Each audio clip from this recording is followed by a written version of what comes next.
अच्छा, एक बात बताना जरा। बोलो, क्या पूछना चाहते हो? अच्छा, शादी लव मैरिज अच्छा होता है कि अरेंज मैरिज अच्छा होता है? तुम्हारा हिसाब से कौन सा करना चाहिए? सवाल तो अच्छा है, लेकिन जवाब करेले चाहे उबाल के खाओ या सब्जी बना के खाओ, रहता तो हो करवाइए। क्या चाहते हो?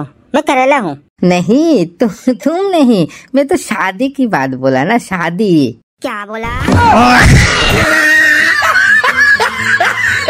ये जगह याद है आपको? हाँ, याद तो है। शादी के पहले यहाँ पे अपने कितना रोमांटिक गाना गा के मुझे प्रपोज किया था। हाँ हाँ हाँ, सही बोला, सही बोला। अगर अभी मुझे प्रपोज करना है तो आप मुझे कौन सा गाना सुनाएंगे?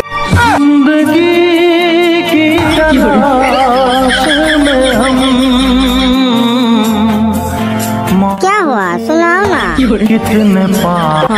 हाँ? सुनाता हूँ।